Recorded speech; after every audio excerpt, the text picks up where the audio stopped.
새벽 4시. 온 동네가 쥐죽은 듯 고요한 시간입니다. 가로등 하나가 깜빡이는 낡은 골목. 집마다 불이 꺼져 있고 개 한 마리 짖지 않는 그 새벽에 골목 어귀에 한 남자가 서 있어요. 검은 모자를 눌러쓰고 두꺼운 점퍼를 입고 손에는 연탄 2장을 들고 있습니다. 남자는 좌우를 한번 살피더니 살금살금 골목 안쪽으로 걸어 들어갑니다. 발소리를 죽이면서요. 그리고 낡은 나무 대문 앞에 연탄을 조심스럽게 내려놓고 아무 말도 없이 다시 어둠 속으로 사라집니다. 이게 처음이 아니에요. 이 남자는 한 달째 이러고 있어요. 하루도 빠지지 않고 매일 새벽 4시면 이 골목에 나타나서 연탄 2장을 놓고 사라집니다. 서울에서 강원도까지 몇 시간이 걸리는 길을 매일 밤새 달려와서 연탄 2장을 놓고 다시 서울로 올라가는 거예요. 아무도 모르게요. 이 남자는 누구일까요? 왜 이 새벽에 남의 집 대문 앞에 연탄을 두고 가는 걸까요? 그리고 이 대문 안에 사는 할머니는 이 남자를 알고 있을까요? 지금부터 천천히 그 긴 이야기를 풀어드리겠습니다. 시작하기 전에 한 가지만 더 말씀드릴게요. 이 이야기에서 제가 가장 감동받은 부분이 어딘지 아세요? 민준이가 할머니한테 연탄을 갖다 드린 것도 감동이고 30년을 찾아다닌 것도 감동이지만 제가 가장 마음에 남은 건 따로 있어요. 할머니가 연탄 2장을 아궁이에 넣으시는 그 순간이에요. 망설임이요. 아니, 망설임이 없으셨다는 거예요. 당신한테 마지막 연탄인 걸 아시면서도 그냥 넣으셨어요. 계산 없이요. 그냥 아이가 춥다는 이유 하나로요. 그 순간이 이 모든 이야기의 씨앗이에요. 자, 이제 시작합니다. 강원도 산골 마을 이야기입니다. 지금으로부터 한 30년 전쯤이에요. 그때만 해도 강원도 산골에는 아직 연탄을 떼는 집이 많았습니다. 가스 보일러 같은 건 꿈도 못 꾸고 연탄 2-3장으로 하루를 버티는 집이 태반이었어요. 겨울이 길고 추운 강원도에서 연탄 아궁이 하나는 정말 소중한 거였죠. 그게 없으면 겨울을 못 난다고 해도 과언이 아니었어요. 박술래 할머니가 사는 동네도 그런 곳이었습니다. 마을 이름은 산청리였어요. 산골 마을이라고 해도 아주 외진 곳은 아니었지만 겨울만 되면 눈이 많이 쌓여서 읍내 나가는 길이 며칠씩 막히기도 하는 그런 동네였어요. 집이 15채 정도 됐을까요? 그 대부분이 노인들이셨어요. 젊은 사람들은 일자리 찾아서 다들 도시로 떠났고 남은 건 평생 그 땅을 지켜온 어르신들이었습니다. 할머니 집은 마을에서도 가장 외진 곳에 있었어요. 낡은 슬레이트 지붕에 바람이 들어오는 나무 대문, 작은 마당에는 장독대 2개가 전부였죠. 여름에는 담장 따라 호박이 주렁주렁 달리고 마당 한편에 고추 몇 폭이 심어두는 게 낙이었어요. 오래된 집이었지만 할머니가 늘 깨끗하게 청소를 해놓으셔서 그렇게 허름해 보이지는 않았습니다. 할머니는 그 집에서 40년 넘게 사셨어요. 시집 올 때부터 살았으니까요. 남편은 10년도 전에 먼저 하늘나라로 떠나보내고 자식들은 다들 도시로 나가버리고 할머니 혼자 그 자리를 지키고 계셨습니다. 자식이 셋이에요. 큰아들은 서울에서 회사를 다니고 둘째 딸은 부산에서 살고 막내 아들은 인천에 있어요. 명절에는 오기도 하고 안 오기도 하고 1년에 2-번 전화가 오면 다행인 수준이었죠. 자식들이 나쁜 건 아니에요. 다들 자기 살기 바쁘고 거기다 애들 키우고 대출 갚다 보면 부모한테까지 신경 쓸 여유가 없는 거잖아요. 할머니도 그걸 아셨어요. 그래서 오히려 자식들한테 먼저 전화를 잘 안 하셨어요. 걱정 끼치기 싫으셔서요. 어르신들이 그런 말씀 많이 하잖아요. 자식한테 짐이 되기 싫다고. 그 말이 얼마나 서운한 말인지 자식된 입장에서는 잘 모를 수도 있어요. 부모는 평생 자식을 위해 살았는데 나중에는 짐이 될까봐 전화 한 통도 조심스럽다는 게요. 할머니가 딱 그런 분이셨어요. 젊었을 때는 밭도 갈고 나물도 뜯고 장에도 나가셨는데 이제는 허리도 굽고 무릎도 시원찮아서 매일 새벽 리어카를 끌고 나가 폐지를 주우시는 게 할머니의 하루였어요. 리어카라고 해봐야 낡은 거예요. 바퀴 하나가 조금 삐뚤어져서 끌 때마다 삐걱삐걱 소리가 났는데 그게 오히려 낯설지 않아서 그냥 쓰신다고 하셨어요. 새벽 6시면 나가셔서 점심때 즈음 돌아오세요. 읍내 근처까지 가시는 건 아니고 마을 안팎을 도시는 거예요. 버려진 골판지, 신문지 묶음, 빈 페트병. 그걸 리어카에 쌓아서 가져다가 수거업체에 팔면 하루에 몇천 원이 돼요. 그게 할머니의 하루 생활비였습니다. 폐지 한 다발 팔아봐야 얼마나 되겠어요. 그래도 그게 당신 생활비였으니까요. 이웃 사람들이 가끔 반찬을 나눠주면 아이고 뭘 이런 걸 하시면서도 두 손으로 꼭 받으시고 그날 저녁에는 그 반찬 하나로 밥을 2공기씩 드시곤 했대요. 아마 그게 그날의 가장 따뜻한 끼니였을 거예요.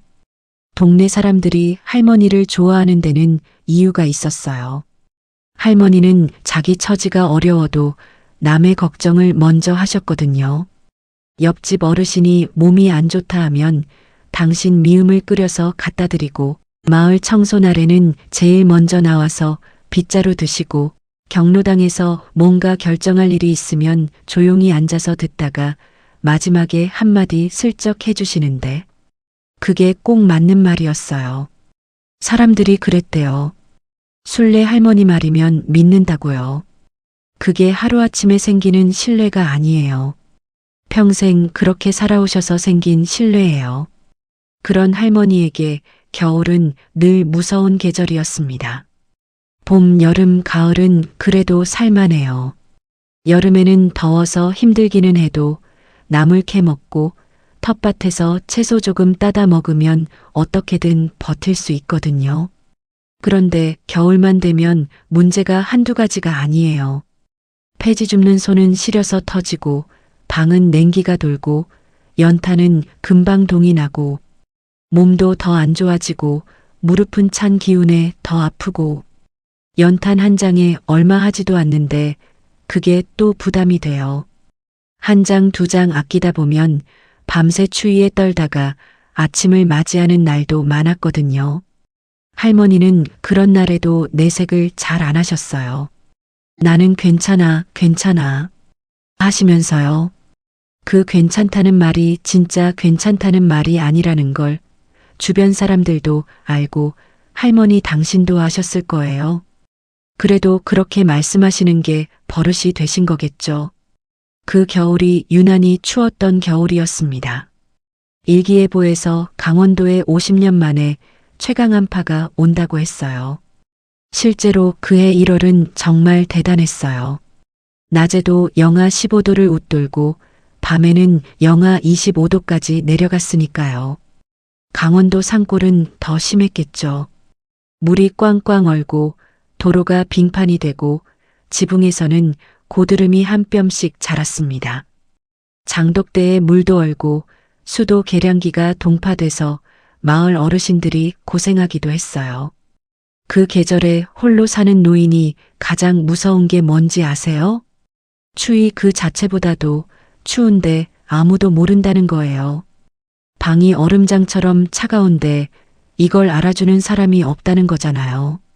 전화를 하자니 자식들 걱정시키기 싫고 이웃한테 말하자니 폐를 끼치는 것 같고 그냥 혼자 버티는 거예요.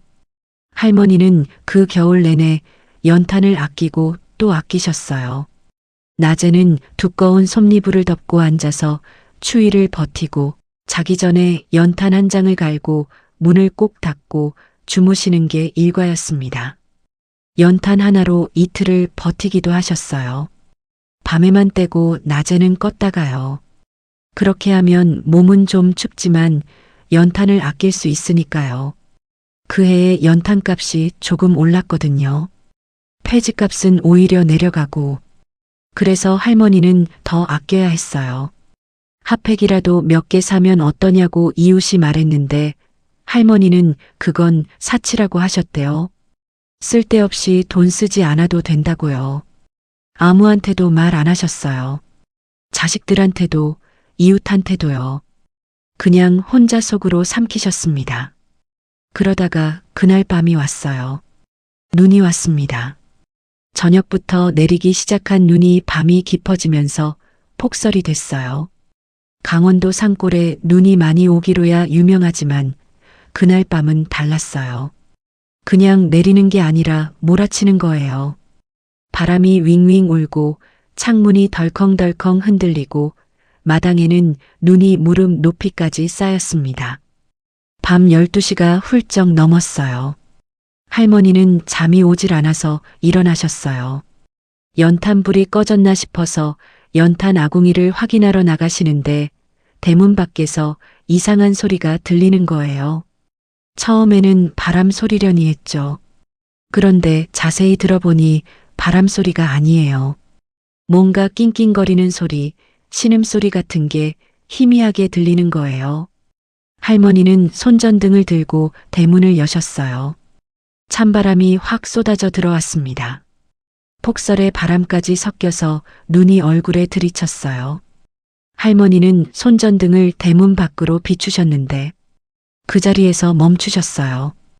대문 앞에 아이가 하나 쓰러져 있었거든요. 10살이나 됐을까요? 작은 아이였어요. 얇디얇은 점퍼 하나를 걸치고 운동화는 눈에 흠뻑 젖어 있고 온몸이 눈으로 뒤덮인 채 쓰러져 있었습니다. 얼굴은 새파랗게 질려 있고 입술은 보라색이 다 됐고 숨은 가늘게 가늘게 쉬고 있었어요. 손발이 얼어 있었어요. 반쯤 의식이 없는 상태였고요. 아이고, 이게 무슨 일이야? 할머니는 아이를 얼른 안으로 데려오셨어요. 아이는 몸이 얼음장이었습니다. 스스로 걷지도 못했어요. 할머니가 작은 아이를 부축해서 눈 쌓인 마당을 건너 방 안으로 들어오셨습니다. 방 안도 많이 차가웠어요. 연탄을 아끼다 보니 방이 충분히 따뜻하지 않았던 거예요. 할머니는 아이를 이불 속에 눕혔어요. 두꺼운 솜니불로 꼭 감싸고 손을 주무르고 발을 주무르고 뜨거운 물수건을 만들어서 얼굴을 닦아주고 따뜻한 물에 소금을 조금 타서 조금씩 먹이고 그 시절 산골에서 쓰러진 사람한테 할 수 있는 응급처치가 그거였거든요. 아이의 입술색이 조금씩 돌아오기 시작했어요. 그런데 방이 여전히 차가운 거예요. 할머니는 아궁이를 들여다보셨어요. 연탄이 3장 남아 있었습니다. 마지막 3장이에요. 저 연탄이 없으면 할머니 당신이 이 겨울을 버티기 어려웠어요. 연탄을 더 사러 가려면 읍내를 나가야 하는데 이 폭설에 당장은 엄두가 나지 않는 상황이었고요. 할머니는 아이 얼굴을 보셨습니다. 입술이 파랗게 질린 그 조그만 얼굴을요. 눈썹에 눈이 살짝 쌓여 있었어요. 그게 채 녹지도 않은 채로 아이는 가늘게 숨을 쉬고 있었습니다. 할머니는 잠시 아이 얼굴을 들여다보셨어요. 그리고 연탄 2장을 아궁이에 넣으셨습니다. 망설임이 없지는 않으셨겠죠. 저 연탄이 내 마지막 연탄이라는 걸 아시면서요. 그래도 넣으신 거예요. 방이 서서히 따뜻해지기 시작했어요. 아이의 얼굴에도 조금씩 핏기가 돌아왔고 떨던 몸도 잦아들었습니다. 할머니는 아이 옆에 앉아서 등을 토닥여 주셨어요. 별말 없이 그냥 옆에서요. 그 손길이 얼마나 따뜻했겠어요. 그 차디찬 새벽에 죽어가던 아이 등을 두드려주는 낯선 할머니의 손길이요. 1시간쯤 지났을까요? 아이가 눈을 떴습니다. 멍한 눈이었어요. 자기가 어디 있는지 모르는 눈이요.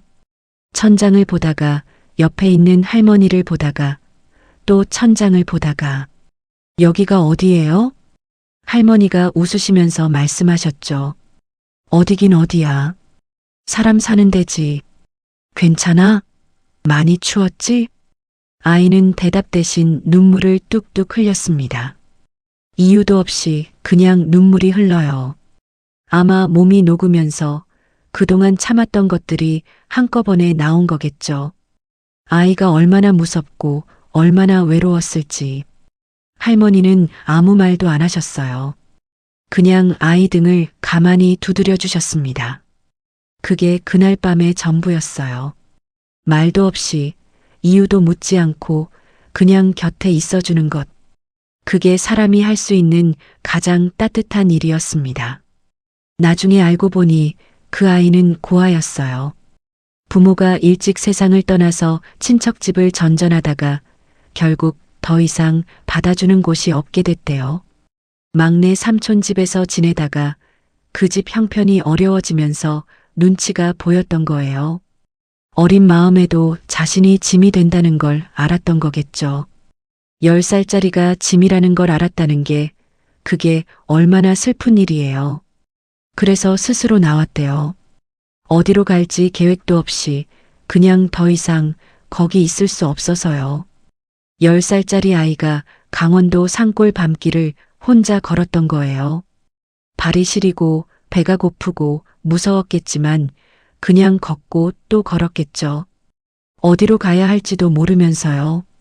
그러다가 쓰러진 거고요. 할머니는 그 사연을 듣고 한참 아무 말도 못 하셨대요. 아이를 보시는 눈이 달라지셨어요. 그냥 쓰러진 아이가 아니라 정말 오갈 데가 없는 아이라는 걸 아셨으니까요. 세상이 다 등을 돌린 아이가 하필 내 대문 앞에 와서 쓰러진 거잖아요. 그날 밤 할머니는 아이 옆에서 밤을 지새우셨어요. 아이가 혹시 밤에 또 상태가 나빠질까봐 잠도 못 주무시고 옆에서 지켜보셨습니다. 새벽에 아이가 잠들었을 때 할머니도 이불을 살짝 끌어당기고 몸을 기대셨는데 그것도 깊이 잠든 게 아니라 아이 숨소리 들으면서 선잠을 주무신 거예요. 그 마음이 어떤 마음이겠어요. 자식도 아니고 아는 아이도 아닌데 그냥 문 앞에 쓰러진 아이를 위해서 당신 마지막 연탄을 태우고 밤새 잠도 못 자고 곁에 계신 거잖아요. 그게 사람이 사람한테 해줄 수 있는 것 중에 가장 순수한 것 아닐까요? 아무 계산도 없이 아무 대가도 바라지 않고 그냥 사람이니까 해주는 거요. 아이는 사흘을 그 방에서 지냈어요.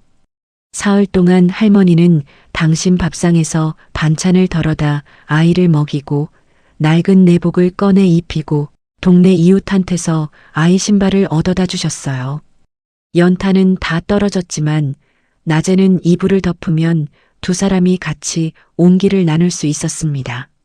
할머니는 낮에 리어카를 끌고 나가셔야 했는데 아이를 혼자 둘 수가 없어서 그 사흘 동안은 못 나가셨어요. 그러니까 수입이 없는 거예요. 먹을 것도 아끼고 연탄도 없고 그래도 할머니는 아이한테는 따뜻한 밥을 챙겨주셨어요. 아이는 처음에 말이 없었어요. 밥을 주면 먹고 자라면 자고 그것뿐이었어요. 할머니가 말을 붙여봐도 짧게 대답하고 말았습니다. 겁을 먹은 건지 아니면 너무 지쳐서 그런 건지 아니면 너무 많이 세상에 상처를 받아서 선뜻 마음을 열지 못하는 건지. 그런데 이틀째 되던 날 저녁에 아이가 먼저 말을 걸었어요. 할머니는 혼자 사세요? 응, 혼자야. 무섭지 않아요? 할머니가 잠깐 생각하시더니 말씀하셨죠. 처음엔 무서웠어. 근데 살다 보니 괜찮더라고. 사람은 익숙해지면 다 되더라. 아이가 잠깐 있다가 또 물었어요. 저 같은 애는 어디로 가야 해요? 할머니가 아이를 보셨어요. 그건 어른들이 알아봐 줄 거야. 걱정하지 마. 어른들이요? 응. 사람 사는 세상에 아이 혼자 내버려 두는 법은 없어. 누군가는 꼭 챙겨준다고. 아이가 고개를 끄덕였어요. 믿는 건지 안 믿는 건지 알 수 없는 표정이었지만 그날 이후로 아이 얼굴이 조금 편안해 보였습니다. 할머니는 밤에 아이를 재우면서 옛날 이야기를 해주셨어요. 할머니 어릴 때 이야기, 남편하고 연애했을 때 이야기, 자식들 키울 때 이야기. 할머니 목소리가 조용조용 이어지면 아이는 이불 속에서 눈을 껌뻑이다가 스르르 잠이 들었습니다. 그 모습이 얼마나 예뻤을까요? 자기 손자 같기도 하고 아니면 젊었을 때 손잡고 다니던 막내 같기도 하고 할머니는 그 작은 얼굴을 바라보시면서 마음이 많이 따뜻해지셨을 거예요. 사흘째 되던 날 마을 이장님이 아이를 알아보고 읍내 사회복지관에 연락을 했어요. 담당 선생님이 차를 타고 오셔서 아이를 데려가게 됐습니다. 아이는 짐이 없었어요. 원래부터 아무것도 없었으니까요. 할머니가 떠나기 전에 아이한테 비닐봉지를 하나 건네셨어요. 안에는 내복 한 벌이랑 사탕 몇 개, 그리고 500원짜리 동전 몇 개가 들어 있었어요. 지갑을 탈탈 털어서 챙겨주신 거였습니다. 아이는 그 봉지를 꼭 쥐고 할머니 앞에 쭈뼛쭈뼛 섰더니 꾸벅 절을 했어요. 감사합니다. 그 말 한마디였어요. 작고 가는 목소리였지만 얼마나 진심이었을지. 할머니는 웃으시면서 손을 흔들어 주셨죠. 가서 밥 잘 먹고 건강하게 커라. 그게 다야. 아이는 차에 타면서도 한 번, 또 한 번 뒤를 돌아봤다고 해요. 할머니는 대문 앞에 서서 그 차가 골목을 빠져나갈 때까지 손을 흔드셨습니다. 눈이 그쳐 있었어요. 골목에 쌓인 흰 눈 위로 차바퀴 자국이 길게 남았습니다. 그게 처음이자 마지막이었어요. 그 이후로 두 사람은 다시 만나지 못했습니다. 할머니는 그 아이 이름도 몰랐어요.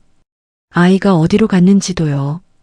그냥 살다 보면 가끔 그 조그만 얼굴이 생각났대요.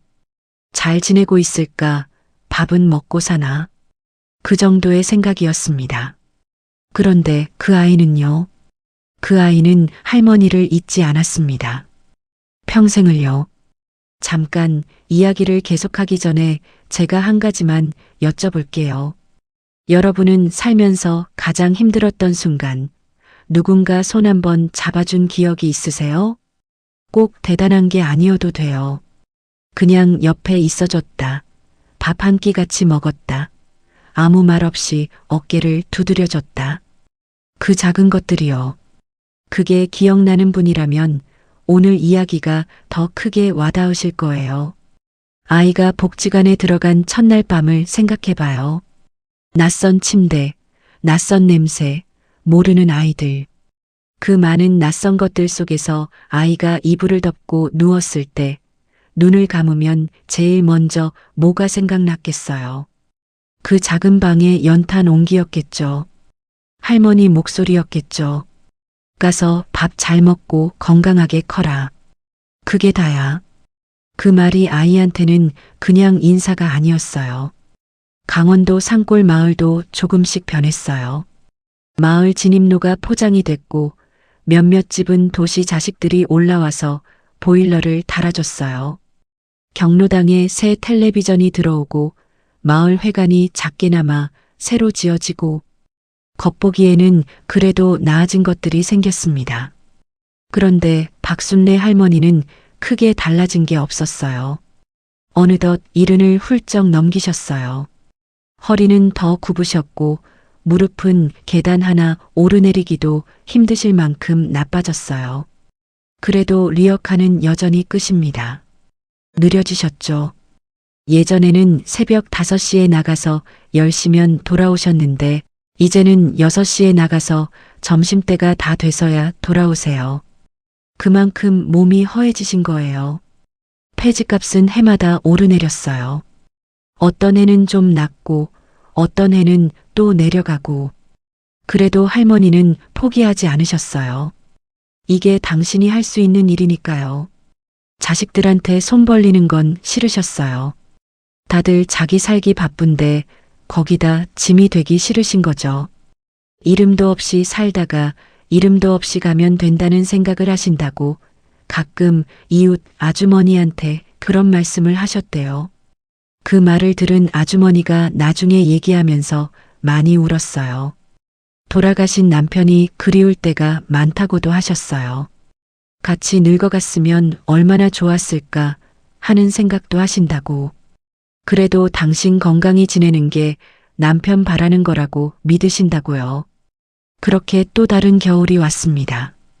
이번 겨울도 만만치 않았어요. 뉴스에서는 연일 한파 경보를 얘기하고 전기세 가스비가 올랐다는 소식이 끊이지 않았습니다.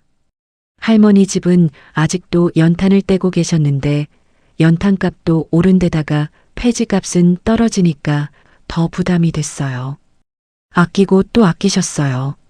낮에는 두꺼운 겉옷을 입고 앉아서 버티고 자기 전에만 연탄을 갈고 잠이 들면 온도가 떨어져도 모르니까 괜찮다고 그렇게 당신 스스로를 설득하시면서요. 냄비에 물 좀 끓여서 손 녹이고 핫팩은 사기 아까워서 안 쓰고 두꺼운 양말 두 켤레 신고 이불 속에서 하루 종일 계시는 날도 있었어요.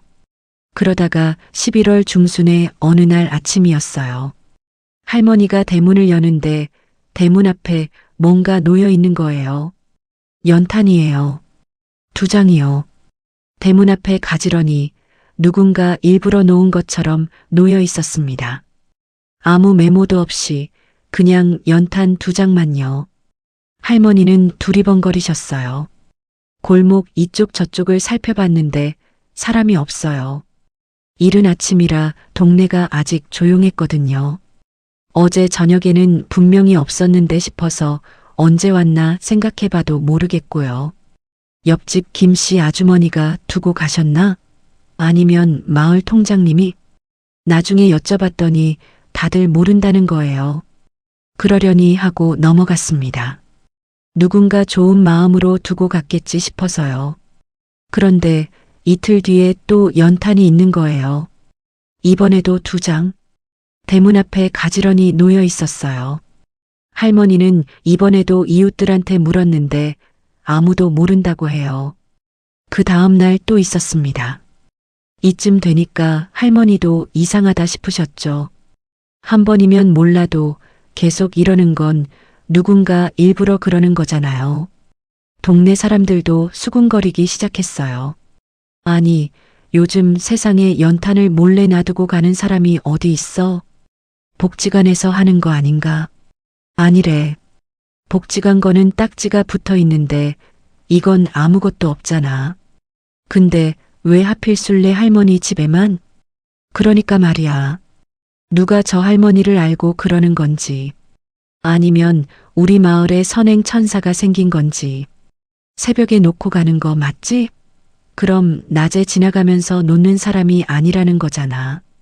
뭔가 사연이 있는 거 아닐까? 동네가 온통 이 이야기로 시끄러웠어요. 다들 궁금하기도 하고 신기하기도 하고 또 뭔가 따뜻한 느낌도 드는 거예요. 할머니는 마음속으로 결심하셨습니다. 꼭 알아야겠다. 이렇게 계속 신세를 지는 게 영 마음에 걸리고 또 제대로 고맙다는 인사도 해야 하니까 얼굴이라도 한번 봐야겠다고요. 그래서 하루는 새벽 3시에 일어나셨어요. 두꺼운 솜니부를 어깨에 두르고 대문 안쪽에서 쪼그리고 앉아서 기다리신 거예요. 덜컹 소리가 나면 얼른 나가보려고요. 새벽 3시, 3시 반, 4시. 차디찬 공기 속에서 할머니는 움직이지 않으셨어요. 졸음이 와도 참고 다리가 저려도 참고 저린 다리를 조심스럽게 펴다가 다시 접고 눈꺼풀이 무거워도 억지로 눈을 뜨시면서 그리고 새벽 4시 20분쯤이었습니다. 골목 어귀에서 발소리가 들려왔어요. 아주 조심스러운 발소리. 일부러 소리를 죽이는 것 같은 발소리였어요. 할머니는 숨을 죽이셨습니다. 발소리가 점점 가까워지더니 대문 앞에서 딱 멈췄어요. 그리고 잠시 조용하더니 연탄을 내려놓는 소리가 들렸어요. 살짝살짝 소리가 나지 않도록 조심스럽게 내려놓는 소리. 할머니는 그 순간 대문을 확 여셨습니다.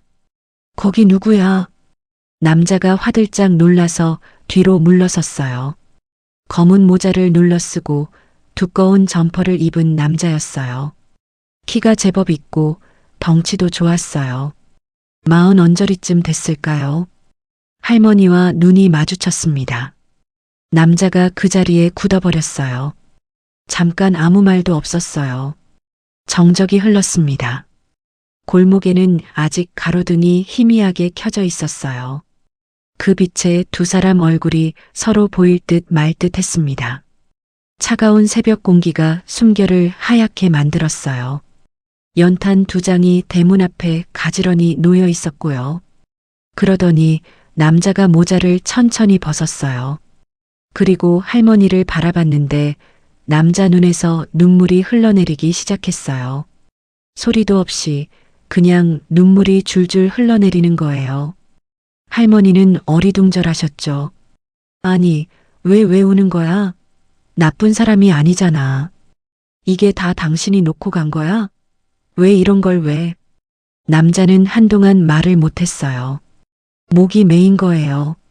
말을 하려고 입을 여는데 소리가 제대로 안 나오는 거죠. 그냥 눈물만 흘렸습니다. 할머니가 또 물으셨어요. 나 아는 사람이야? 왜 이러는 거야? 이거 왜 가져온 거야? 남자가 겨우 입을 열더니 이렇게 말했습니다. 할머니 저예요. 할머니는 눈을 가늘게 뜨셨어요. 이 사람을 아는 건가? 누구지? 저 얼굴이 낯선데. 저 30년 전에 여기 이 대문 앞에서 쓰러졌던 그 아이예요. 할머니 입에서 그만 아이고 하는 소리가 흘러나왔습니다. 남자가 고개를 숙이더니 깊게 절을 했어요. 할머니가 살려주셨잖아요. 저는 그날 밤 그 연탄 온기가 없었으면 죽었을 거예요. 정말로요. 할머니는 말을 못하셨어요. 두 사람이 그 새벽 골목에서 한동안 그렇게 서 있었습니다. 이름은 박민준이었어요. 그날 밤 할머니 대문 앞에 쓰러졌던 그 9살짜리 아이. 민준이는 사회복지관에서 생활하다가 나중에 좋은 위탁 가정을 만났어요. 위탁 부모님이 정이 많은 분들이었는데 아이가 없던 집이어서 민준이를 친자식처럼 대해주셨대요. 밥 잘 먹이고 학교 잘 보내주고 뭔가 사달라고 하면 형편 닿는 대로 사주려 하셨어요. 민준이는 그 은혜를 알았어요. 위탁 부모님한테도 감사했지만 마음 깊은 곳에는 늘 그 첫 번째 온기가 있었어요. 폭설 속에서 쓰러져 죽어가던 자기를 살린 그 낯선 할머니의 연탄불. 잠이 안 오는 밤이면 그 기억이 생각났대요. 그 차디찬 새벽에 대문을 열어주신 할머니. 아무것도 묻지 않고 방 안으로 데려와 이불을 씌워주신 그 손. 연탄 아궁이에서 번져나오던 그 따뜻함. 그게 민준이한테는 살아있다는 느낌을 처음으로 준 경험이었대요. 공부를 열심히 했어요. 아무도 뒤를 봐주지 않는다는 걸 알았으니까 스스로 길을 닦아야 한다는 걸 일찍부터 알았던 거예요.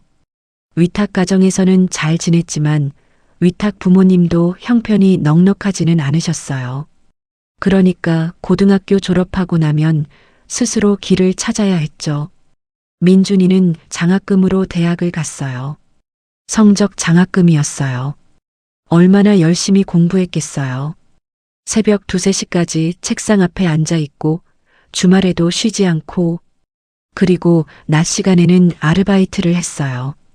새벽에 신문 배달하고 낮에 공사장 잡일하고 저녁에 편의점 알바하고 주경야독이라는 말이 딱 맞았어요. 낮에는 일하고 밤에는 공부하고 그렇게 버텨서 졸업하고 건설 회사에 들어갔어요. 거기서도 뼈 빠지게 일했습니다. 남들이 2번 할 때 3번 하고 남들이 자는 시간에 배웠어요. 현장도 직접 다니고 업무 외의 것들도 스스로 공부하고 회사 사람들은 처음에 저 친구 고집이 세다고 했대요. 그런데 시간이 지날수록 저 사람 진짜 열심히 한다는 걸 알게 됐어요. 사람들이 모이면 그런 말을 했대요. 민준이 씨는 왜 그렇게 열심히 해요? 쉬어가면서 해도 되지 않아요? 라고요. 그러면 민준이가 웃으면서 말했대요. 저는 살아있다는 게 감사해서요. 그 말이 무슨 뜻인지 주변 사람들은 잘 몰랐어요. 나중에 사연을 알고 나서야 그 말이 얼마나 진심이었는지를 이해했겠죠. 30이 넘어서는 독립해서 자기 회사를 차렸어요. 처음에는 작은 인테리어 회사였는데 착실하게 키워나가다 보니 이제는 제법 큰 건설 업체가 됐습니다. 돈을 벌면서 민준이는 늘 한 가지 마음을 품고 있었어요. 할머니를 찾아야겠다는 마음이요.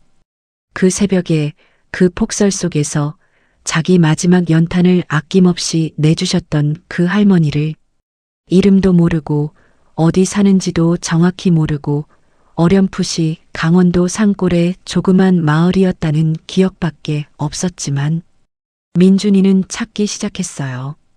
처음엔 막연했어요. 30년 전 기억이고 어린 시절이니 세부적인 게 잘 생각이 안 났거든요. 마을 이름? 기억이 없어요. 근처 지명? 어렴풋해요. 할머니 성함? 들어본 적이 없어요. 그래도 포기하지 않았어요. 강원도 여러 마을을 직접 돌아다니기 시작했습니다. 주말마다 차를 몰고 강원도로 갔어요. 이 마을 저 마을 다니면서 혹시 비슷한 마을이 있는지 살폈어요. 오래된 골목 모양이라든지 낡은 슬레이트 지붕이 많은 동네라든지 어릴 때 본 풍경과 비슷한 곳을 찾았어요. 몇 해 동안 그랬어요. 사람들이 왜 주말에 강원도를 다니냐고 물으면 그냥 바람이 좋아서요. 라고 대답했대요.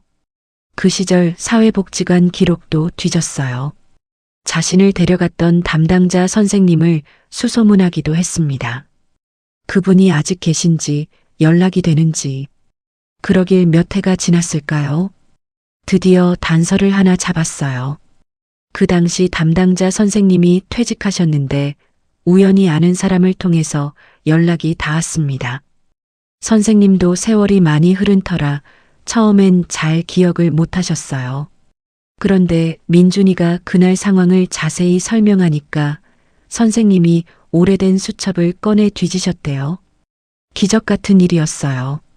선생님이 정말 꼼꼼한 분이어서 그 시절 출동 기록을 수첩에 다 적어두셨거든요. 날짜, 마을 이름, 의뢰인 성씨. 그게 아직 남아 있었어요. 민준이는 그 정보를 받아들고 얼마나 울었겠어요. 마을 이름을 알았어요. 그리고 할머니 성씨가 박씨라는 것도요. 민준이는 그날 바로 강원도로 내려갔어요. 마을에 도착해서 이장님을 찾아가 여쭤봤어요. 박씨 성을 가진 할머니가 혼자 사시는 분이 계시냐고요.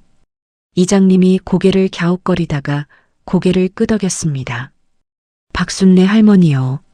민준이가 그 이름을 들었을 때 어떤 마음이었을까요? 한참 동안 그 자리에 서서 움직이질 못했대요. 이름 석자가 가슴에 사무치는 것 같은 느낌이었다고 해요. 두 눈이 뜨거워졌다고요. 그런데 민준이는 바로 찾아가지 않았어요. 왜였을까요? 자신이 나타나는 게 할머니한테 불편할 것 같아서였다고 해요. 30년이나 지났는데 그 어릴 적 아이가 불쑥 나타나서 저예요. 그 아이예요. 하면 할머니가 얼마나 놀라실까? 혹시 부담스러워 하시진 않을까? 너무 갑작스럽지 않을까? 당신이 뭘 해줬다고 기억하지도 못하시는데 막상 찾아오면 어떤 표정을 해야 할지 모르실 것 같아서요. 이 마음이 얼마나 섬세한 마음이에요. 자기가 찾고 싶어서 찾아왔는데 그래도 할머니가 불편하실까봐 바로 들어가지 못하는 거잖아요. 그래서 민준이는 다른 방식을 택했어요. 할머니 댁 주변을 며칠 살피면서 할머니가 아직 연탄을 떼고 계신다는 걸 알았어요. 그리고 연탄이 조금씩 줄어가고 있다는 것도요. 그날 밤부터 연탄을 두기 시작했습니다. 새벽에 아무도 없을 시간에 조용히 와서 놓고 가는 거예요. 들키지 않으려고 했어요. 그냥 할머니가 따뜻하게 지내시면 그걸로 충분하다고 생각했거든요. 오가는 길이 만만치 않았어요. 서울에서 강원도까지 매번 와야 하는 거잖아요. 그래도 한 달 내내 하루도 빠지지 않았습니다. 그렇게 한 달이 지났습니다. 들킬 줄은 몰랐던 거죠. 할머니가 이불을 두르고 새벽에 기다리고 계실 줄은요. 할머니는 남자의 얼굴을 오래 바라보셨어요. 9살짜리 아이의 모습을 40된 남자 얼굴에서 찾으려 하신 거겠죠. 세월이 많이 흘렀으니까 흔적을 찾는 게 쉽지 않았을 거예요. 그런데 기억나네. 할머니가 조용히 말씀하셨어요. 그 눈이 그때랑 똑같아. 까만 눈이. 민준이는 또 울음이 터질 것 같은 얼굴로 할머니를 바라봤어요. 할머니, 그때 제가 살았던 건 다 할머니 때문이에요. 그 연탄 온기가 없었으면 저는 그날 밤을 못 넘겼을 거예요. 아이고, 그게 뭐가 대단하다고. 대단하죠. 얼마나 대단한지 할머니는 모르세요. 그 마지막 연탄을 저한테 주셨잖아요. 당신은 어떡하려고. 그게 뭐가 어떡해. 사람이 먼저지. 할머니. 왜? 당신 찾으러 얼마나 고생했어? 많이 했죠. 한 10년은 찾아다닌 것 같아요. 10년을? 네. 그 마을 이름도 몰랐고 할머니 성함도 몰랐으니까요. 그래도 포기를 못했어요. 이 은혜를 갚지 못하면 제가 어떻게 살겠어요. 할머니는 눈물이 그렁그렁하신 채로 고개를 저으셨어요. 은혜는 무슨 은혜야. 그냥 사람이면 당연히 해야 하는 거지. 그 당연한 걸 그때 할머니만 해주셨어요. 다른 집 문은 다 닫혀 있었거든요. 그 말에 할머니가 잠깐 멈추셨어요. 다른 집 문은 다 닫혀 있었다는 말이요. 들어와.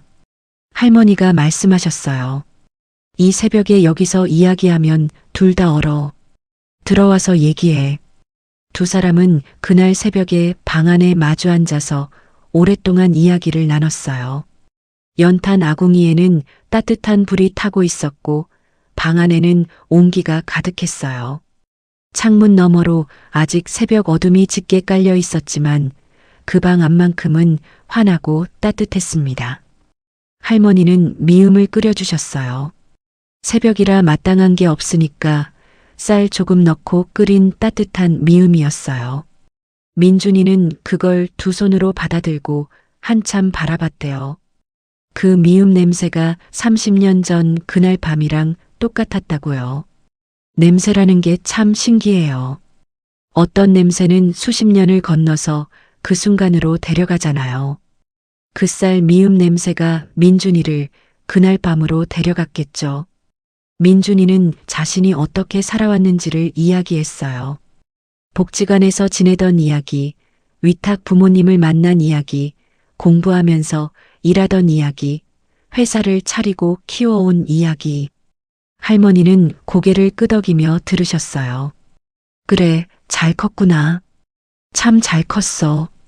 그 한마디에 민준이가 또 울었어요. 잘 컸다는 말 한마디가 그렇게 크게 들린 거예요. 지나온 세월이 얼마나 고됐으면 그 말 한마디에 그렇게 울었을까요? 살면서 그 말을 얼마나 듣고 싶었겠어요. 누군가가 그냥 한 번만 잘 컸다고 해줬으면 했던 거겠죠. 할머니도 자신의 이야기를 조금 하셨어요. 남편 먼저 보내고 자식들은 다 떠나고 혼자서 이 집을 지키고 살아온 이야기를요. 힘들다는 말은 하지 않으셨어요. 그냥 그래도 건강하게 살고 있어 하셨죠. 민준이가 물었어요. 할머니, 불편한 거 없으세요? 연탄 외에도 뭔가 필요한 거 없으세요? 없어. 다 있어. 이렇게 따뜻하게 지내면 되는 거지. 할머니. 왜? 제가 더 드릴 수 있어요. 훨씬 더요. 할머니가 고개를 가로저으셨습니다.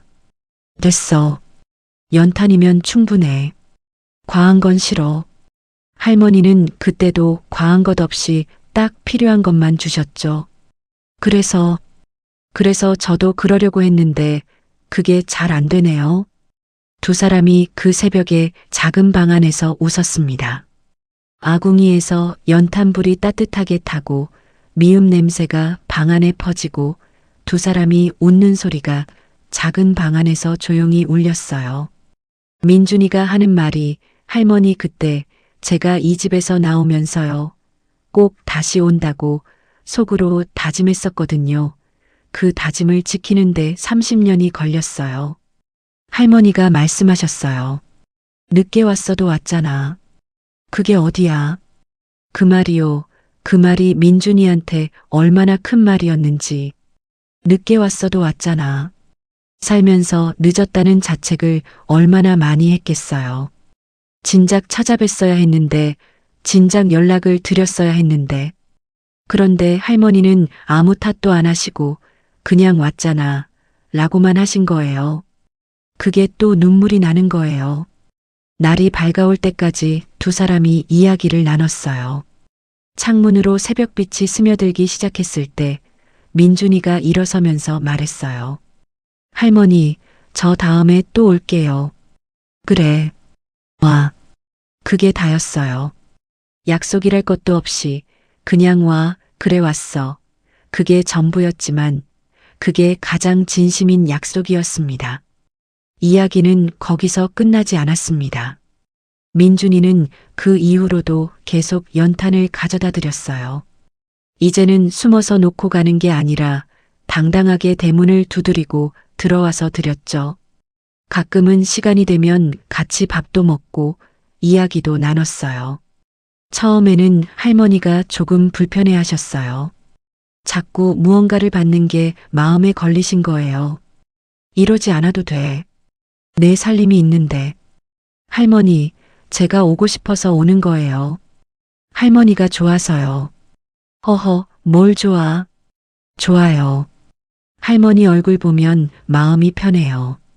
할머니가 말씀하셨어요. 그 마음이 다 연탄 때문이지. 연탄이 따뜻하니까. 그럼요. 연탄도 따뜻하고 할머니도 따뜻하고. 할머니가 피식 웃으셨어요. 그 웃음이 얼마나 예뻤을지. 주름진 얼굴에 환하게 번지는 그 웃음이요. 동네 사람들이 그 사연을 알게 됐어요. 처음에는 몇 명만 알았는데 입에서 입으로 전해지다 보니 어느새 온 동네가 다 알게 됐습니다. 이장님이 아셨고 옆집 김씨 아주머니가 아셨고 경로당 어르신들이 아셨어요. 사람들이 할머니한테 말했어요. 할머니, 진짜 드라마 같은 일이 실제로 있는 거예요? 그러게. 나도 꿈인 줄 알았는데. 그 남자분이 진짜 그 아이예요? 응. 눈빛이 똑같더라고. 많이 늙었지만. 아이고 세상에. 동네가 따뜻해졌어요. 뭔가 오랫동안 잊고 있던 것을 다시 찾은 것 같은 느낌이요. 각박하다 했는데 이런 일이 실제로 있다는 게 사람들 마음을 움직인 거예요. 어떤 어르신은 그 사연을 듣고 당신도 웃었다가 울었다가 하셨대요. 나도 젊었을 때 그런 은혜를 베풀었다면 지금쯤 어디선가 이런 일이 생기지 않았을까 하는 생각을 하시면서요. 또 어떤 분은 이런 말씀을 하셨어요. 내가 그동안 이웃한테 좀 더 따뜻했어야 했는데 너무 내 것 챙기기 바빴던 것 같다고요. 사람들 마음이 조금씩 열리기 시작했어요. 경로당에서 이야기가 오갔고 골목에서 인사가 더 따뜻해졌고 이웃 어르신 댁에 반찬을 갖다 드리는 사람도 생겼습니다. 작은 이야기 하나가 동네 분위기를 바꿔놓은 거예요. 그리고 그해 12월 민준이가 동네에 다시 왔습니다. 이번에는 혼자가 아니었어요. 트럭 2대가 함께였고 트럭 안에는 연탄이 가득 실려 있었습니다. 그것도 한두 장이 아니라 마을 전체가 겨우내 쓸 수 있을 만큼의 연탄이었어요. 그리고 봉투가 하나씩 있었어요. 마을 이장님을 통해서 홀로 사시는 어르신 집마다 난방비 봉투가 전달됐습니다. 연탄이든 기름이든 가스든 겨우내 걱정하지 말라고요. 동네 어르신들이 그 봉투를 받고 많이들 오셨대요. 그분들 중에는 민준이를 모르는 분들이 더 많았어요. 그냥 어딘가에 있는 좋은 사람이 보내주는 거라고만 알고 계셨죠. 민준이는 그 자리에서 크게 드러나지 않으려 했어요. 이장님한테 조용히 부탁하고 자신의 이름은 굳이 알리지 않아도 된다고 했거든요. 그런데 이장님이 어르신들한테 간단히 설명해 주셨어요. 30년 전에 이 마을에서 박순례 할머니한테 큰 은혜를 입은 사람이 그 은혜를 이렇게 갚는 거라고요. 어르신들이 그 말을 듣고 한참 조용히 계셨대요. 그리고 한 어르신이 말씀하셨어요. 그럼 우리가 덕본 것도 다 순례 때문이네. 다들 고개를 끄덕이셨어요. 박순례 할머니가 30년 전에 한 일이 이렇게 동네 전체를 따뜻하게 만든 거예요. 그 사실이 어르신들한테 얼마나 크게 느껴졌겠어요. 할머니는 그 광경을 보면서 얼마나 마음이 어떠셨을까요? 당신이 30년 전에 아낌없이 내어준 연탄 2장이 이렇게 온 마을을 따뜻하게 만들었습니다. 한 사람의 작은 온기가 어떻게 세상을 바꾸는지, 그게 얼마나 오래 이어지는지 그날 그 마을 사람들이 몸으로 느끼셨을 거예요. 할머니는 한쪽에 서서 조용히 그 모습을 보고 계셨대요. 아무 말도 안 하셨어요. 그냥 서서 보고 계셨는데 뺨에 눈물이 흘러내리고 있었다고 해요. 할머니는 그날 저녁에 마당에 혼자 나와 서 계셨대요. 하늘을 올려다보면서요. 하늘에 별이 많이 떴던 날이었어요. 겨울 하늘은 맑고 차갑지만 별은 여름보다 더 또렷하게 빛나잖아요. 산골 마을은 도시처럼 불빛이 많지 않으니까 밤하늘이 정말 가득하게 빛났겠죠. 할머니가 혼잣말을 하셨대요. 영감 봤지? 저 아이 이렇게 잘 컸어. 잘 컸어. 돌아가신 남편한테 하시는 말이었겠죠. 그 말을 옆에서 들은 이장님 아내분이 나중에 전해주셨는데 그 얘기 들은 사람들이 또 다 울었다고 해요. 돌아가신 남편한테 하시는 말이라는 게, 그리고 그 내용이 그렇다는 게 뭔가 가슴 깊은 곳을 건드리는 게 있잖아요. 당신이 살면서 잘한 일 하나를 남편한테 자랑하고 싶으셨던 거겠죠. 저 좀 잘 살았죠? 그렇죠? 이거 하나는 잘한 거 맞죠? 하는 것처럼요. 영감 봤지? 저 아이 이렇게 잘 컸어.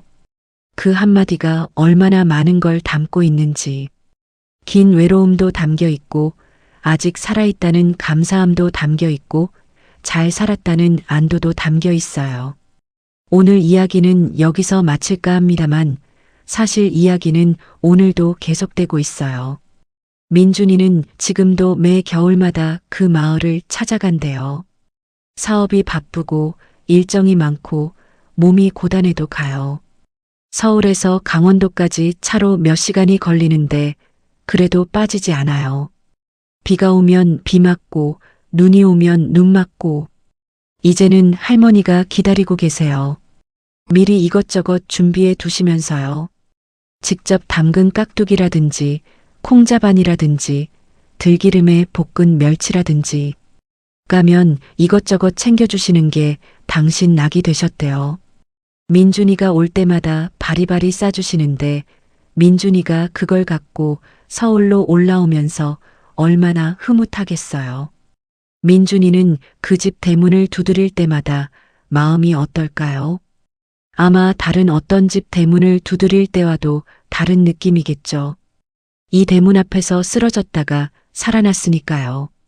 이 대문을 열어주신 분이 지금 안에서 기다리고 계시니까요. 그 대문이 민준이한테는 새 생명이 시작된 곳이에요. 그리고 할머니한테는 당신이 살면서 가장 잘한 일이 기다리고 있는 곳이고요. 민준이가 처음 회사를 차렸을 때 이야기를 잠깐 먼저 해드릴게요. 29살이었어요. 직장을 다니면서 틈틈이 모은 돈이 있었는데 그게 창업 자금으로는 턱없이 부족했어요. 은행 대출을 받으러 갔는데 담보도 없고 보증인도 없으니 쉽지 않았죠. 그때 위탁 부모님이 나서주셨어요. 자신들 집을 담보로 잡혀서 대출을 도와주신 거예요. 민준이가 얼마나 놀랐겠어요. 안 된다고 하셨어요. 부모님 집까지 위험에 빠뜨릴 수 없다고요. 그런데 위탁 아버지가 말씀하셨대요. 내가 지금까지 살아온 걸 봤잖아. 내가 실패할 사람이 아니라는 거 우리가 제일 잘 알아. 그 말에 민준이가 또 울었대요. 믿어주는 사람이 있다는 게 얼마나 큰 힘인지. 세상에 아무도 없다고 생각하며 자랐는데 어느 순간 곁에 이런 분들이 생겼다는 게 민준이한테는 늘 기적 같은 일이었을 거예요. 회사를 차린 첫 해는 정말 힘들었어요. 일을 따내기가 어려웠어요. 이름도 없는 작은 회사니까요. 민준이는 발로 뛰었어요. 아는 사람, 모르는 사람, 연락 닿는 사람 누구한테든 명함을 돌리고 작은 일이라도 마다하지 않고 받았어요. 그러면서 한 가지 원칙을 세웠어요. 일을 받으면 반드시 약속한 것보다 더 잘한다. 납기를 지키는 건 기본이고 자재를 아끼지 않고 마감 처리를 꼼꼼하게 하고 고객이 미처 생각하지 못한 부분까지 챙기는 거예요. 그러다 보니 한 번 맡긴 사람이 두 번, 두 번 맡긴 사람이 세 번 부르게 됐어요. 입소문이 나기 시작했어요. 저 회사 믿을 만하다고요. 그 한마디가 가장 큰 광고였습니다. 민준이가 사람들한테 늘 하는 말이 있었대요. 우리가 하는 일은 사람이 사는 공간을 만드는 거잖아요. 그 공간에서 사람이 따뜻하게 살 수 있어야 해요. 그게 우리 일의 가장 중요한 목적이에요. 함께 일하는 직원들이 그 말을 들을 때마다 느끼는 게 있었대요. 이 사람이 왜 그런 생각을 하는지 나중에 사연을 알고 나서야 이해가 됐다고요. 사람이 따뜻하게 살 수 있는 공간. 그게 그날 밤 할머니 방에서 민준이가 처음 느꼈던 거잖아요. 얼어 죽어가다가 살아난 그 온기. 그게 민준이 일의 뿌리가 된 거예요. 한 번은 민준이 회사에 이런 일이 있었어요. 큰 계약을 따낼 뻔했는데 상대방이 뒤에서 불투명한 거래를 요구했어요. 일반적으로 그런 업계에서는 흔한 일이기도 했대요. 어느 정도 눈 감아주면 큰 돈이 들어오는 거였거든요. 직원들은 고민을 했어요. 대표님, 이 정도는 다들 하는 거예요. 이번 한 번만요. 민준이가 말했어요. 안 돼. 왜요? 다른 데도 다 해요. 우리만 안 하면 손해잖아요. 민준이가 잠깐 있다가 말했대요. 어릴 때 나한테 마지막 연탄을 줬던 분이 계세요. 그분이 그때 연탄이 아까워서 못 줬다고 했으면 나는 없었을 거예요. 나는 그렇게 살고 싶어요. 아까운 게 있어도 내줄 수 있는 사람으로요. 반대로 당장 이득이 생겨도 양심을 내주는 건 싫어요. 직원들이 한동안 말이 없었대요. 그리고 그 계약은 안 했어요. 대신 나중에 정당한 방법으로 더 큰 계약을 따냈어요. 돌아가는 길이 오히려 더 빠른 경우가 있거든요. 민준이가 회사를 운영하는 방식에는 늘 그 철학이 담겨 있었어요. 사람을 먼저 본다. 이익보다 신뢰를 먼저 쌓는다. 줄 수 있을 때 줘라. 다 할머니한테서 배운 거예요. 할머니가 가르쳐 준 게 아니에요. 할머니가 사신 대로를 보고 배운 거예요. 말로 가르치는 것보다 삶으로 보여주는 게 훨씬 크잖아요. 민준이가 어느 해 겨울 할머니 댁에 왔다가 처음으로 이틀을 머물렀어요. 그동안 두 사람이 정말 많은 이야기를 나눴대요. 할머니가 그날 처음으로 남편 이야기를 길게 하셨어요. 젊었을 때는 참 다정한 사람이었어요. 말수가 없어도 행동으로 다 표현하는 사람이었죠. 아침에 일찍 일어나서 아궁이에 불 넣어놓고 내가 깨기 전에 밥상 차려놓고 그게 당연한 줄 알았는데 없어지고 나니까 얼마나 소중한 건지 알겠더라고. 민준이가 물었어요. 할머니는 남편분이 많이 보고 싶으세요? 보고 싶지. 근데 이제는 그리움도 익숙해졌어. 처음에는 아침마다 옆자리 보고 울었는데 지금은 그냥 속으로만 얘기해. 어떤 얘기요? 오늘 날씨 어떻네?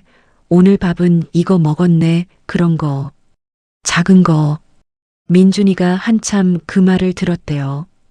그게 정말 마음이 아팠던 게 아니라 뭔가 아름다운 것 같았대요. 그 사람이 없어도 매일 말을 건다는 게요. 그게 사랑이잖아요.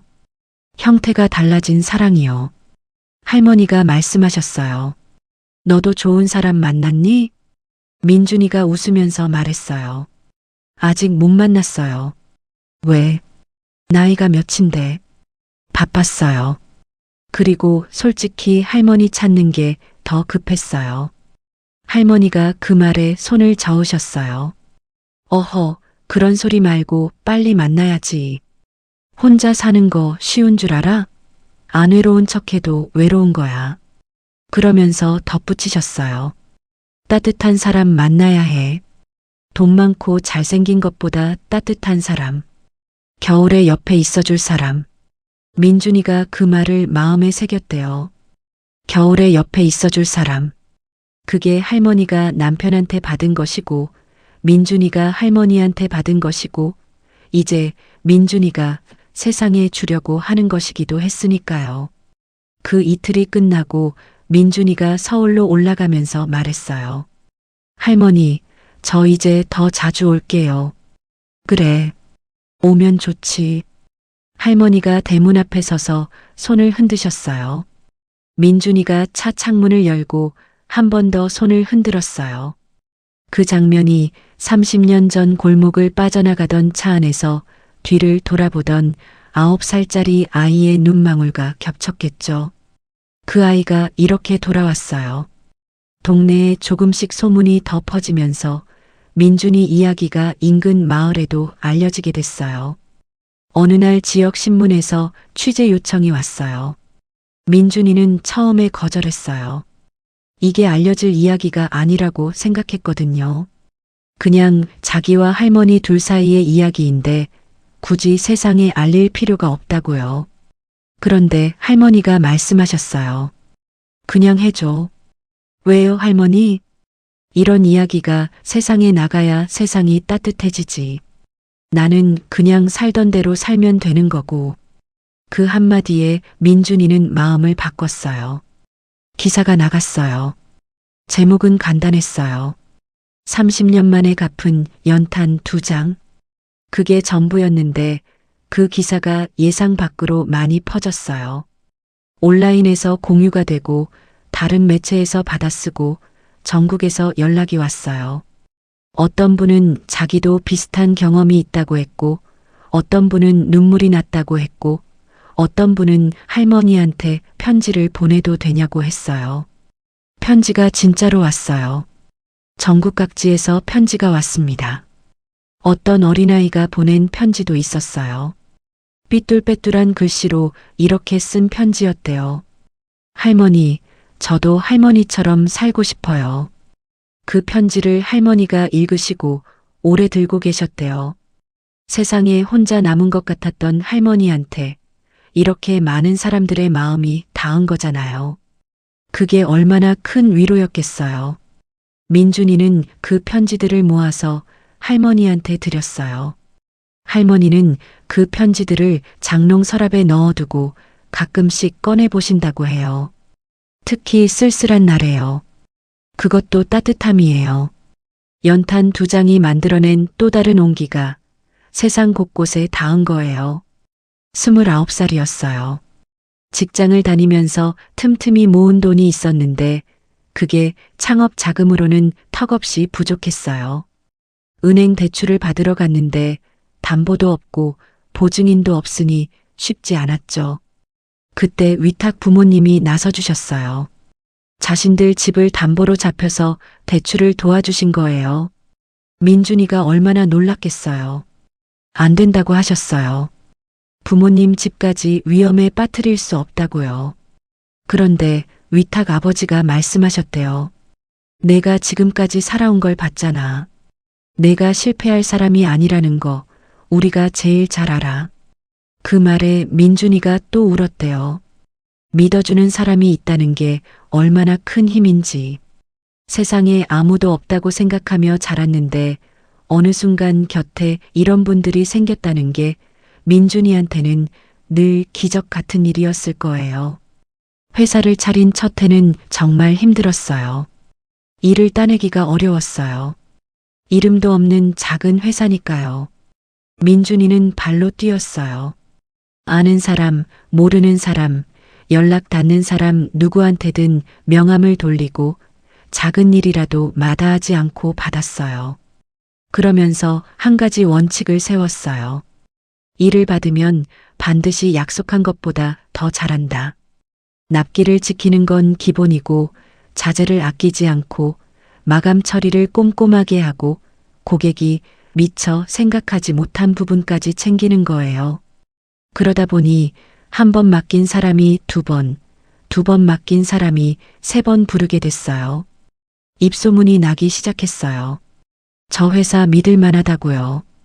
그 한마디가 가장 큰 광고였습니다. 민준이가 사람들한테 늘 하는 말이 있었대요. 우리가 하는 일은 사람이 사는 공간을 만드는 거잖아요. 그 공간에서 사람이 따뜻하게 살 수 있어야 해요. 그게 우리 일의 가장 중요한 목적이에요. 함께 일하는 직원들이 그 말을 들을 때마다 느끼는 게 있었대요. 이 사람이 왜 그런 생각을 하는지 나중에 사연을 알고 나서야 이해가 됐다고요. 사람이 따뜻하게 살 수 있는 공간. 그게 그날 밤 할머니 방에서 민준이가 처음 느꼈던 거잖아요. 얼어 죽어가다가 살아난 그 온기. 그게 민준이 일의 뿌리가 된 거예요. 회사가 안정되면서 민준이는 한 가지를 더 시작했어요. 독거노인 가정에 무료로 도배와 장판 교체를 해주는 봉사활동이었어요. 회사 이름으로 하는 게 아니라 그냥 직원들이 주말에 자원해서 다니는 방식이었어요. 처음에는 서울 근교 몇 군데를 다녔는데 나중에는 전국 각지로 범위가 넓어졌어요. 직원 중에 한 명이 물었대요. 대표님, 이거 하면 우리한테 무슨 이득이 있어요? 민준이가 웃으면서 말했어요. 없어요. 근데 해봐야 알아. 한번 해보면 알게 돼. 그렇게 몇 번 다녀온 직원들이 나중에는 스스로 손을 드는 분위기가 됐대요. 뭔가 가슴 깊은 데서 올라오는 뿌듯함이 있는 거예요. 돈으로는 살 수 없는 그 느낌이요. 민준이는 그걸 알고 있었던 거예요. 그 느낌이 뭔지를요. 할머니 집에서 사흘을 지내면서 받았던 그 따뜻함이 받는 사람한테만 좋은 게 아니라 주는 사람한테도 얼마나 큰 것인지를요. 이제 할머니 이야기를 좀 더 해드릴게요. 할머니는 그 뒤로 조금씩 달라지셨어요. 달라졌다고 해도 사람 자체가 달라진 게 아니라 표정이 달라지셨어요. 예전에는 입가에 웃음이 있기는 해도 눈이 항상 좀 쓸쓸했거든요. 자식들이 잘 안 오고 남편도 없고 혼자 있는 시간이 길다 보니 그랬겠죠. 그런데 민준이가 오고 나서는 눈이 달라지셨대요. 이장님이 그 말씀을 하시더라고요. 순례 할머니 눈이 요즘 살아있는 것 같다고요. 살아있는 눈. 그 표현이 참 와닿아요. 기다리는 사람이 생기면 눈빛이 달라지는 거예요. 이번 주말에는 올까, 이번 달에는 오겠지. 그 기다림이 있으면 하루하루가 달라져요. 할머니는 민준이가 올 때마다 뭔가를 준비하셨어요. 직접 담근 반찬이라든지 손수 만든 고추장이라든지 가을에는 직접 딴 사과를 봉지에 담아두셨고 여름에는 마당에서 키운 호박으로 죽을 끓여 놓으셨어요. 민준이한테 줄 게 뭔가 있어야 마음이 편하신 거예요. 민준이가 그걸 받을 때마다 말했어요. 할머니, 이러지 않으셔도 돼요. 그냥 있는 것만으로 충분해요. 그러면 할머니가 말씀하셨죠. 그게 어디 있어. 사람이 오면 뭔가 내줘야 사람 온 것 같지. 그 말이 할머니가 평생 살아온 방식이었어요. 사람이 오면 뭔가 내줘야 사람 온 것 같다는 말. 그게 할머니의 환대였고 할머니의 사랑 표현이었어요. 민준이는 그걸 알면서도 매번 받았어요. 마다하면 할머니가 서운하실 테니까요. 그리고 솔직히 받을수록 좋은 거예요. 할머니 손맛이 담긴 것들이 세상 어디서도 살 수 없는 거니까요. 한 번은 민준이가 물었어요. 할머니, 외롭지 않으세요? 할머니가 잠깐 생각하시더니 말씀하셨어요. 외롭지. 근데 외로운 게 나쁜 건 아니야. 외로우면 사람이 그리워지고 사람이 그리우면 누군가 왔을 때 더 반갑잖아. 내가 올 때가 딱 그래. 민준이가 그 말을 듣고 잠깐 멈췄대요. 외로움이 나쁜 게 아니라는 말. 그 철학이 어디서 나오는 건지. 평생을 외로움 속에 사셨는데도 그 외로움을 원망하지 않으시고 오히려 감사함의 반대편으로 받아들이시는 할머니가 민준이 눈에는 얼마나 크게 보이셨을까요? 민준이가 그런 말을 했대요. 할머니는 제가 아는 사람 중에 가장 부자예요. 부자요? 네. 돈 많은 부자 말고요. 마음이 부자라고요. 할머니가 손을 저으셨어요. 허허, 배부른 소리야. 그래도 민준이는 진심으로 그렇게 생각했대요. 돈이 없어도 가진 것이 없어도 그 넉넉한 마음이 있는 사람이 진짜 부자라는 걸 할머니한테서 배운 거예요. 민준이 회사에 한 번은 이런 일이 있었어요. 큰 계약을 따낼 뻔했는데 상대방이 뒤에서 불투명한 거래를 요구했어요. 일반적으로 그런 업계에서는 흔한 일이기도 했대요. 어느 정도 눈 감아주면 큰 돈이 들어오는 거였거든요.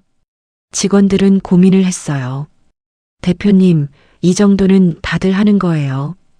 이번 한 번만요. 민준이가 말했어요. 안 돼. 왜요? 다른 데도 다 해요. 우리만 안 하면 손해잖아요. 민준이가 잠깐 있다가 말했대요. 어릴 때 나한테 마지막 연탄을 줬던 분이 계세요. 그분이 그때 연탄이 아까워서 못 줬다고 했으면 나는 없었을 거예요. 나는 그렇게 살고 싶어요. 아까운 게 있어도 내줄 수 있는 사람으로요. 반대로 당장 이득이 생겨도 양심을 내주는 건 싫어요. 직원들이 한동안 말이 없었대요. 그리고 그 계약은 안 했어요. 대신 나중에 정당한 방법으로 더 큰 계약을 따냈어요. 돌아가는 길이 오히려 더 빠른 경우가 있거든요. 민준이가 회사를 운영하는 방식에는 늘 그 철학이 담겨 있었어요. 사람을 먼저 본다. 이익보다 신뢰를 먼저 쌓는다. 작은 것이라도 아껴 쓰지 않는다. 줄 수 있을 때 줘라. 다 할머니한테서 배운 거예요. 할머니가 가르쳐 준 게 아니에요. 할머니가 사신 대로를 보고 배운 거예요. 말로 가르치는 것보다 삶으로 보여주는 게 훨씬 크잖아요. 세월이 더 흐르면서 할머니는 몸이 더 약해지셨어요. 무릎이 더 나빠져서 리어카를 완전히 못 끌게 됐어요. 그때부터는 민준이가 생활비를 보내드리기 시작했어요. 처음에 할머니가 받지 않으셨어요.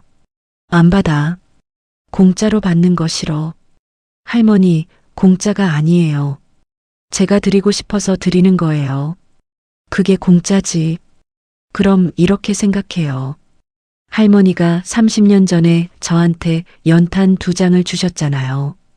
그게 저한테는 수백억짜리 투자였어요. 그 투자에 대한 배당금이에요. 할머니가 피식 웃으셨어요. 배당금이면 얼마야?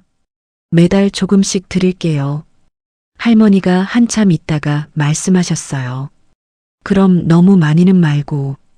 그래서 매달 생활비를 보내드리기 시작했어요.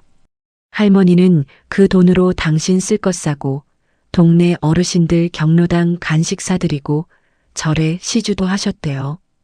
받은 것을 또 나누시는 거예요. 자신한테 주어진 것을 쌓아두지 않고 흘려보내는 그 방식이 할머니가 평생 살아온 방식이었습니다. 이웃 어르신들이 그런 말씀을 하셨대요. 우리 마을에 순례가 있어서 다행이야. 그 말이 얼마나 큰 말인지. 누군가의 존재 자체가 동네의 다행이라는 말이요. 할머니는 그 말을 전해 들으시고 그냥 웃기만 하셨대요. 뭐라 대꾸를 안 하시고요. 근데 그날 밤 혼자 방에 계시면서 눈물을 닦으셨다고 이장님 아내분이 나중에 얘기해 주셨어요. 자신의 존재가 누군가한테 다행이라는 말. 그 말이 그만큼 할머니한테 컸던 거겠죠. 혼자 살면서 내가 여기 있어도 되나, 내가 짐이 되는 건 아닌가, 그런 생각을 얼마나 많이 하셨겠어요. 그런 분한테 당신이 있어서 다행이라는 말이 얼마나 소중한 말이겠어요. 그게 바로 누군가의 마음에 있어준다는 것의 힘이에요. 민준이가 어느 해 겨울 할머니 댁에 왔다가 처음으로 오래 머물렀어요. 이틀을 있었는데 그동안 두 사람이 정말 많은 이야기를 나눴대요. 할머니가 그날 처음으로 남편 이야기를 길게 하셨어요. 젊었을 때는 참 다정한 사람이었어요. 말수가 없어도 행동으로 다 표현하는 사람이었죠. 아침에 일찍 일어나서 아궁이에 불 넣어놓고 내가 깨기 전에 밥상 차려놓고 그게 당연한 줄 알았는데 없어지고 나니까 얼마나 소중한 건지 알겠더라고. 민준이가 물었어요. 할머니는 남편분이 많이 보고 싶으세요? 보고 싶지. 근데 이제는 그리움도 익숙해졌어. 처음에는 아침마다 옆자리 보고 울었는데 지금은 그냥 속으로만 얘기해. 어떤 얘기요? 오늘 날씨 어떻네? 오늘 밥은 이거 먹었네? 그런 거. 작은 거. 민준이가 한참 그 말을 들었대요. 그게 정말 마음이 아팠던 게 아니라 뭔가 아름다운 것 같았대요. 그 사람이 없어도 매일 말을 건다는 게요. 그게 사랑이잖아요. 형태가 달라진 사랑이요. 할머니가 말씀하셨어요. 너도 좋은 사람 만났니? 민준이가 웃으면서 말했어요. 아직 못 만났어요. 왜? 나이가 몇인데? 바빴어요. 그리고 솔직히 할머니 찾는 게 더 급했어요. 할머니가 그 말에 손을 저으셨어요. 어허, 그런 소리 말고 빨리 만나야지. 혼자 사는 거 쉬운 줄 알아? 안 외로운 척해도 외로운 거야. 그러면서 덧붙이셨어요. 따뜻한 사람 만나야 해. 돈 많고 잘생긴 것보다 따뜻한 사람. 겨울에 옆에 있어줄 사람. 민준이가 그 말을 마음에 새겼대요. 겨울에 옆에 있어줄 사람. 그게 할머니가 남편한테 받은 것이고 민준이가 할머니한테 받은 것이고 이제 민준이가 세상에 주려고 하는 것이기도 했으니까요. 그 이틀이 끝나고 민준이가 서울로 올라가면서 말했어요. 할머니, 저 이제 더 자주 올게요. 그래. 오면 좋지. 할머니가 대문 앞에 서서 손을 흔드셨어요. 민준이가 차 창문을 열고 한 번 더 손을 흔들었어요. 그 장면이 30년 전 골목을 빠져나가던 차 안에서 뒤를 돌아보던 9살짜리 아이의 눈망울과 겹쳤겠죠. 그 아이가 이렇게 돌아왔어요. 동네에 조금씩 소문이 더 퍼지면서 민준이 이야기가 인근 마을에도 알려지게 됐어요. 어느 날 지역 신문에서 취재 요청이 왔어요. 민준이는 처음에 거절했어요. 이게 알려질 이야기가 아니라고 생각했거든요. 그냥 자기와 할머니 둘 사이의 이야기인데 굳이 세상에 알릴 필요가 없다고요. 그런데 할머니가 말씀하셨어요. 그냥 해줘. 왜요, 할머니? 이런 이야기가 세상에 나가야 세상이 따뜻해지지. 나는 그냥 살던 대로 살면 되는 거고. 그 한마디에 민준이는 마음을 바꿨어요. 할머니가 원하신다면 그렇게 하겠다고요. 기사가 나갔어요. 제목은 간단했어요.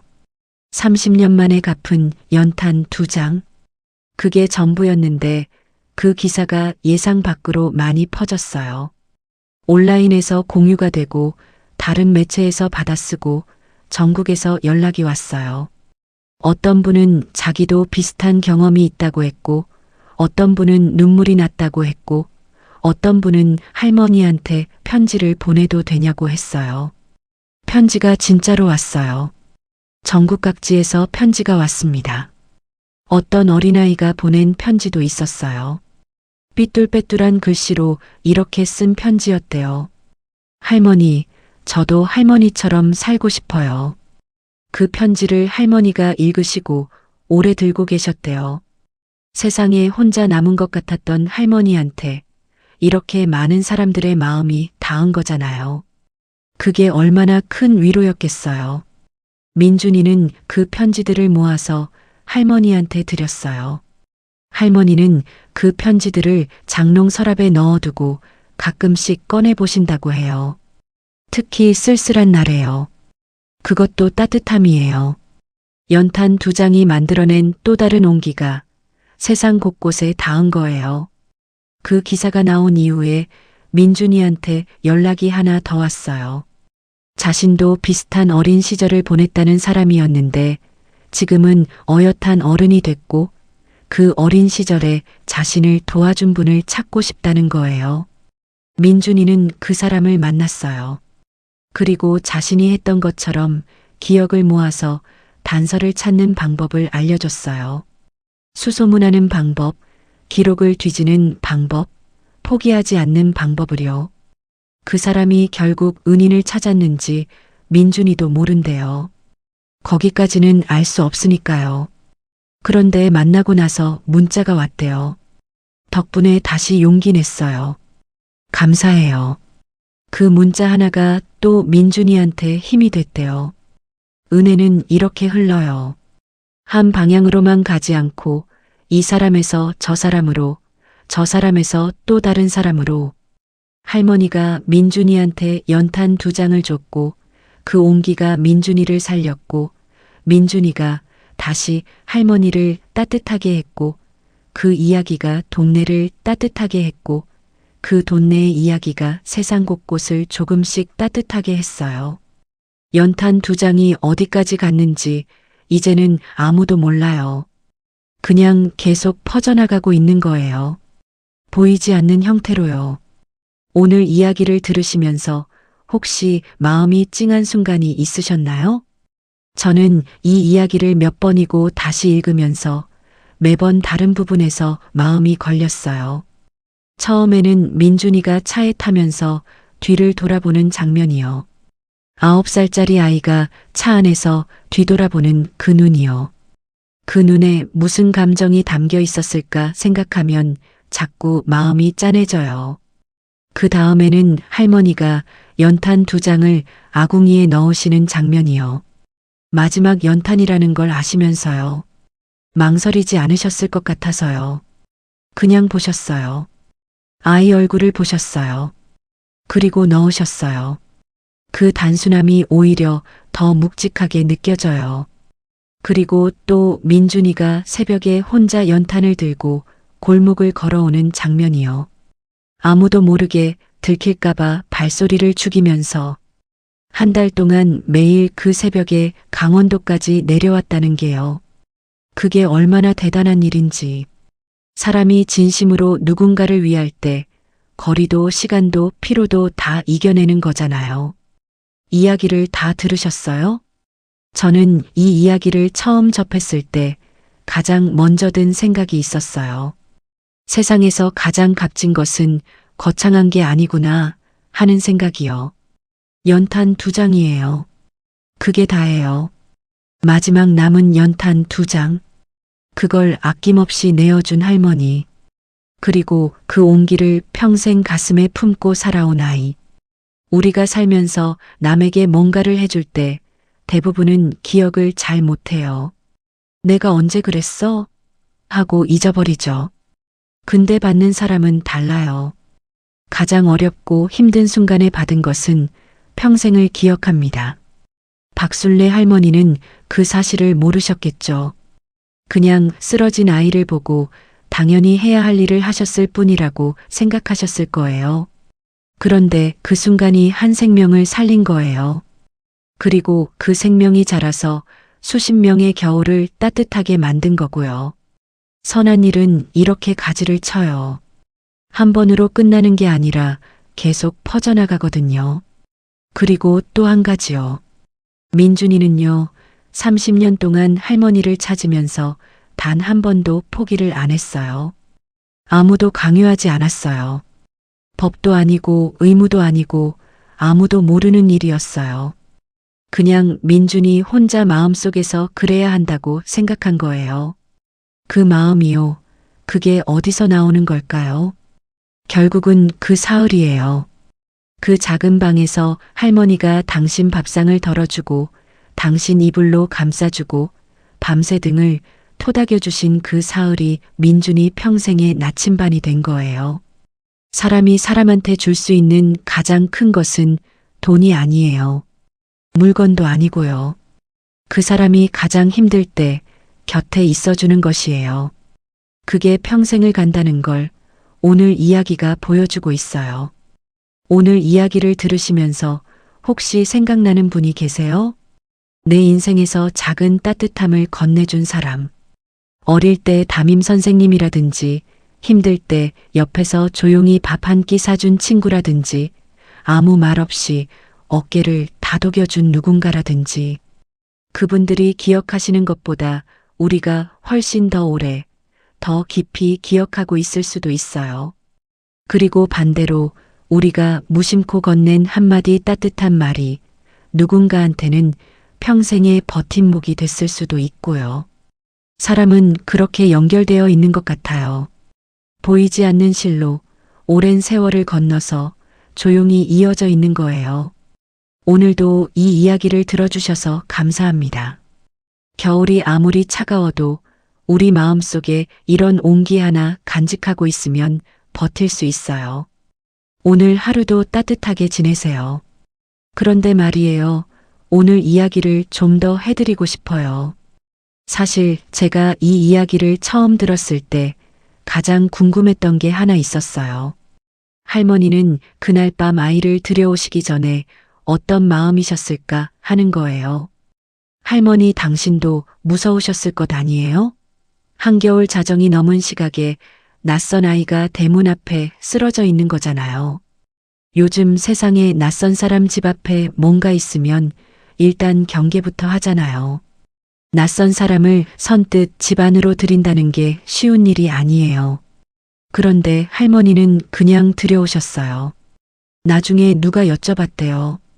무섭지 않으셨냐고요. 할머니가 말씀하셨대요. 아이잖아. 그것도 얼어가는 아이인데. 뭐가 무서워. 딱 그거예요. 아이잖아. 얼어가는 아이인데. 그게 전부였어요. 다른 계산이 없었어요. 판단도 없었어요. 그냥 사람이 쓰러져 있으니까 도운 거예요. 그게 가장 순수한 선행이에요. 이유가 있는 선행, 보상을 기대하는 선행, 남이 봐줬으면 하는 선행이 아니라 그냥 눈앞에 사람이 있으니까 당연히 하는 선행. 그 당연함이 세상에서 제일 귀한 거예요. 할머니는 젊은 시절에도 그런 분이셨대요. 이웃 아주머니한테서 들은 이야기인데요.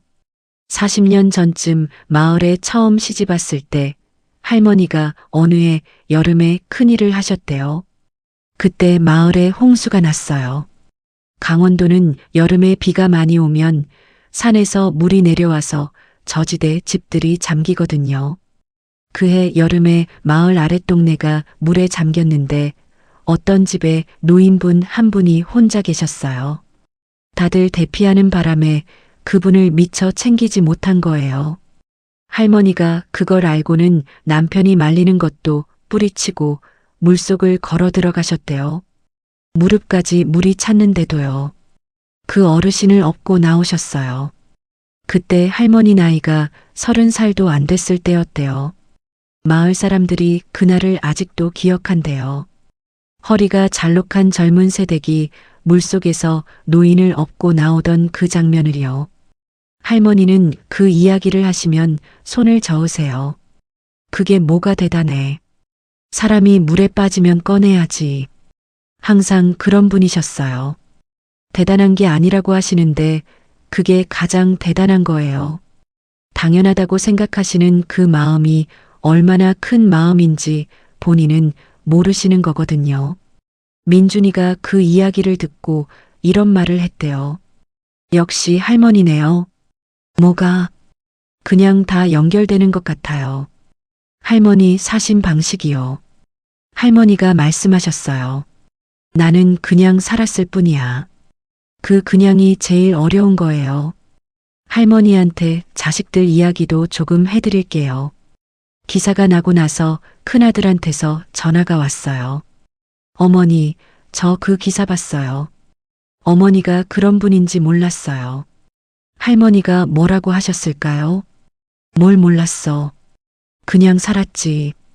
아들이 한참 말을 못했대요. 그리고 이렇게 말했어요. 저 다음 달에 내려갈게요. 오래간만에 같이 밥 먹어요. 할머니가 말씀하셨죠. 그래. 오면 좋지. 그게 다였어요. 큰아들이 내려왔어요.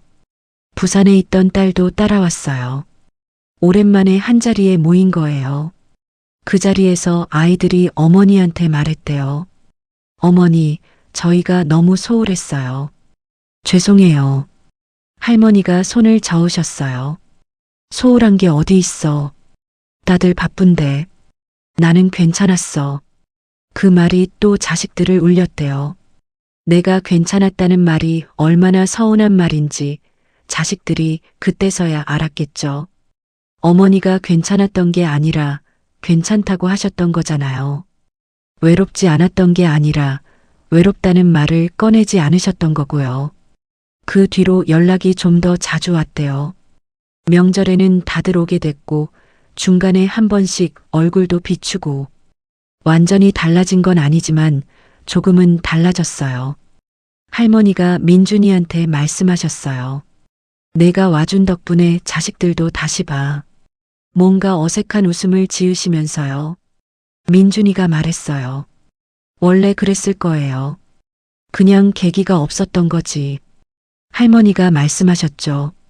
계기도 사람이 만드는 거야. 그 말이 참 깊어요. 계기도 사람이 만드는 거야. 좋은 일도 나쁜 일도 인연도 헤어짐도 다 사람이 만들어가는 거라는 말이요. 아무도 안 하면 안 생기고 누군가 한 발 내디디면 그게 계기가 되는 거예요. 할머니가 30년 전에 대문을 여신 것도 계기였어요. 민준이가 연탄을 들고 새벽에 걸어온 것도 계기였고요. 그리고 그 계기 하나하나가 쌓여서 오늘의 이 이야기가 됐어요. 할머니 댁에 이제는 계절마다 꽃이 좀 피어요. 민준이가 어느 해 봄에 마당에 꽃씨를 뿌리고 갔거든요. 할머니가 처음에는 귀찮다고 하셨는데 봄이 되니까 마당에 봄꽃이 피는 거예요. 노란 꽃, 보라꽃, 분홍꽃. 할머니가 그 꽃들 앞에서 한참 서 계셨대요. 이웃 아주머니가 사진을 찍어줬는데 할머니가 활짝 웃고 계셨대요. 그 사진이 나중에 민준이한테도 전해졌는데 민준이가 그 사진을 핸드폰 배경화면으로 해두고 있다고 해요. 할머니 웃는 얼굴이 배경화면이요. 그게 민준이한테 제일 예쁜 사진이래요. 세상에 비싼 것들이 얼마나 많아요. 그런데 마음에 제일 예쁜 것은 돈으로 살 수 없는 것들이에요. 주름진 얼굴에 마당 봄꽃을 배경으로 환하게 웃는 할머니 사진. 그게 제일 예쁜 사진이라는 민준이 마음이 얼마나 따뜻한지. 할머니도 그 사진 이야기를 들으셨을 때 배경화면은 무슨 배경화면이냐며 웃으셨대요. 그래도 기분이 좋으셨겠죠. 사람이 자기 사진을 좋아한다고 하면 기분 나쁠 사람이 없잖아요. 그것도 진심으로 예쁜 사진이라고 하면요. 민준이가 회사를 차렸을 때 이야기를 잠깐 더 해드릴게요. 회사가 어느 정도 자리를 잡고 나서 민준이는 한 가지를 더 시작했어요. 독거노인 가정에 무료로 도배와 장판 교체를 해주는 봉사활동이었어요. 회사 이름으로 하는 게 아니라 그냥 직원들이 주말에 자원해서 다니는 방식이었어요. 처음에는 서울 근교 몇 군데를 다녔는데 나중에는 전국 각지로 범위가 넓어졌어요. 직원 중에 한 명이 물었대요. 대표님, 이거 하면 우리한테 무슨 이득이 있어요? 민준이가 웃으면서 말했어요. 없어요. 근데 해봐야 알아. 한번 해보면 알게 돼. 그렇게 몇 번 다녀온 직원들이 나중에는 스스로 손을 드는 분위기가 됐대요. 뭔가 가슴 깊은 데서 올라오는 뿌듯함이 있는 거예요. 돈으로는 살 수 없는 그 느낌이요. 민준이는 그걸 알고 있었던 거예요. 그 느낌이 뭔지를요. 할머니 집에서 사흘을 지내면서 받았던 그 따뜻함이 받는 사람한테만 좋은 게 아니라 주는 사람한테도 얼마나 큰 것인지를요. 함께 일하는 직원들이 그 말을 들을 때마다 느끼는 게 있었대요. 이 사람이 왜 그런 생각을 하는지 나중에 사연을 알고 나서야 이해가 됐다고요. 사람이 따뜻하게 살 수 있는 공간. 그게 그날 밤 할머니 방에서 민준이가 처음 느꼈던 거잖아요. 얼어 죽어가다가 살아난 그 온기. 그게 민준이 일의 뿌리가 된 거예요. 그 기사가 나온 이후에 민준이한테 연락이 하나 더 왔어요. 자신도 비슷한 어린 시절을 보냈다는 사람이었는데 지금은 어엿한 어른이 됐고 그 어린 시절에 자신을 도와준 분을 찾고 싶다는 거예요. 민준이는 그 사람을 만났어요. 그리고 자신이 했던 것처럼 기억을 모아서 단서를 찾는 방법을 알려줬어요. 수소문하는 방법, 기록을 뒤지는 방법, 포기하지 않는 방법을요. 그 사람이 결국 은인을 찾았는지 민준이도 모른대요. 거기까지는 알 수 없으니까요. 그런데 만나고 나서 문자가 왔대요. 덕분에 다시 용기 냈어요. 감사해요. 그 문자 하나가 또 민준이한테 힘이 됐대요. 은혜는 이렇게 흘러요. 한 방향으로만 가지 않고 이 사람에서 저 사람으로, 저 사람에서 또 다른 사람으로. 할머니가 민준이한테 연탄 2장을 줬고 그 온기가 민준이를 살렸고 민준이가 다시 할머니를 따뜻하게 했고 그 이야기가 동네를 따뜻하게 했고 그 동네의 이야기가 세상 곳곳을 조금씩 따뜻하게 했어요. 연탄 2장이 어디까지 갔는지 이제는 아무도 몰라요. 그냥 계속 퍼져나가고 있는 거예요. 보이지 않는 형태로요. 오늘 이야기를 하면서 제가 계속 생각한 게 있어요. 우리는 살면서 얼마나 많은 것을 지나쳐 가는지에 대해서예요. 길에서 쓰러진 사람을 보면 어떻게 해야 하는지 다들 알잖아요. 근데 막상 그 상황이 되면 또 망설이게 돼요. 저 사람이 아픈 건지 자는 건지, 내가 도우면 오히려 민폐가 되는 건 아닌지, 혹시 사기는 아닌지, 그렇게 생각하는 사이에 지나가게 되는 거잖아요. 할머니는 그 새벽에 그런 생각을 안 하셨어요. 그냥 아이가 쓰러져 있으니까 들어오셨어요. 그 단순함, 그 망설임 없음. 그게 박순례 할머니라는 분이에요. 우리가 살면서 뭔가를 망설일 때 가장 많이 하는 계산이 뭔지 아세요? 내가 손해보는 거 아닌가입니다. 내 시간이 낭비되는 거 아닌가, 내 돈이 나가는 거 아닌가, 내가 이용당하는 거 아닌가. 그 계산이 틀린 게 아니에요. 세상에 순진하게만 살면 다치는 경우도 있으니까요. 그런데요, 가끔은 그 계산을 내려놓아야 할 때가 있어요. 특히 눈앞에 분명히 도움이 필요한 사람이 있을 때요. 연탄 2장은 할머니한테 마지막 연탄이었어요. 그게 없으면 당신이 추운 거예요.